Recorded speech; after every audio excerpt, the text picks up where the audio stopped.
జ్ఞానానందమయం దేవం నిర్మలస్ఫటికాకృతిం ఆధారం సర్వవిద్యానాం హయగ్రీవముపాస్మహే ప్రథమో హనుమన్నామ ద్వితీయో భీమేవ చ పూర్ణప్రజ్ఞవిద్యస్తు భగవత్కారే సాధకః.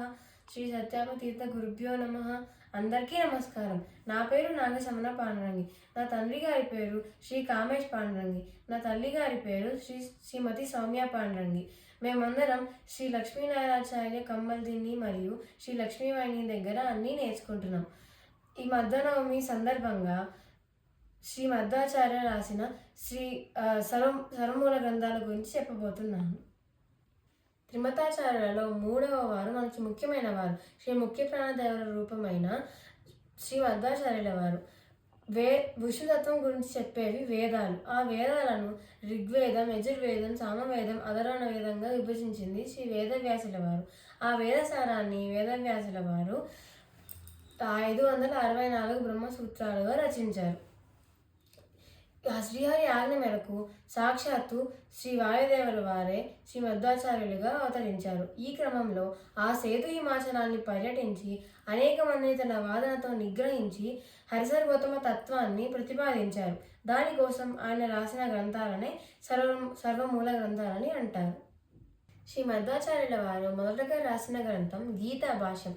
దానిని పెద్దబద్రిలో ఉన్న శ్రీ వేదవ్యాసుల వారికి అంకితం ఇచ్చి ఆయన ఆజ్ఞ మేరకు మిగతా గ్రంథాల రచన మొదలుపెట్టారు.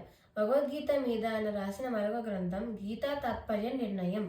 బ్రహ్మసూత్రాల మీద బ్రహ్మసూత్ర భాష్యం, అనువ్యాఖ్యానం, న్యాయ వివరణ రచించారు.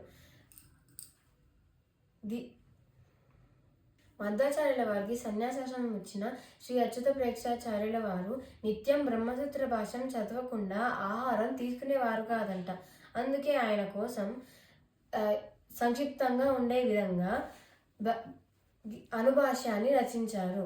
ఇతిహాసాల మీద ఆయన రాసిన గ్రంథాలు యమక భారతం, భాగవత తాత్పర్య నిర్ణయం, మహాభారత తాత్పర్య నిర్ణయం.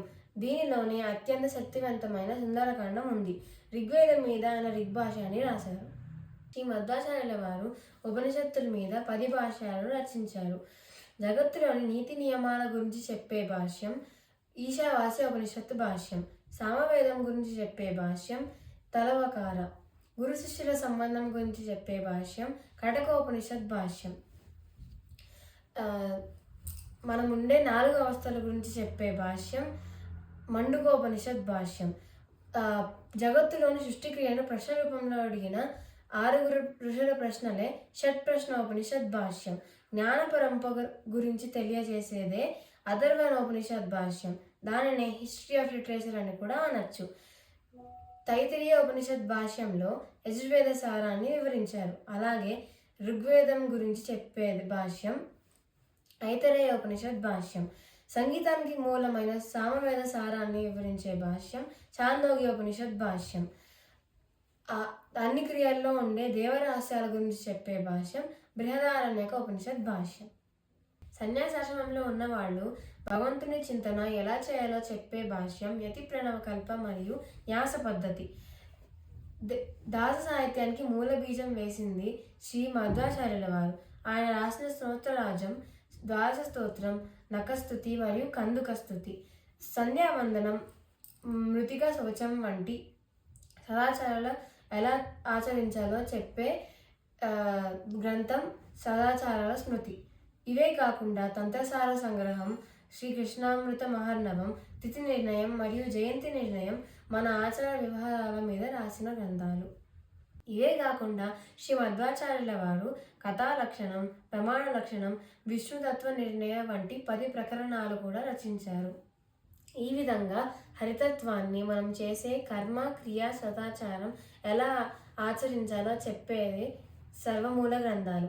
వీటికి శ్రీ టీకారాయరు, శ్రీ శ్రీపాదరాజరు, శ్రీ వ్యాసరాజరు, శ్రీ వాదిరాజరు, శ్రీ విజయేంద్రరు, శ్రీ రఘోత్తమరు, శ్రీ రాఘవేంద్ర తీర్థరు వంటి ఎందరో జ్ఞానివరేణ్యులు మనకు టీకాలు, వివరణలు రాస్తే దాస చతుష్టయమైన శ్రీ పురంధరదాసరు, శ్రీ విజయదాసరు, శ్రీ గోపాలదాసరు, శ్రీ జగన్నాథదాసరు మనకి వాటిని దేవనామ రూపంలో అందించారు. ఉత్తమమైన గురువుల వద్ద వీటిని అభ్యసించి ఆ హరివాయు గురువుల కృపకు పాత్రలవుదాం. శ్రీకృష్ణార్పణ నమస్తే.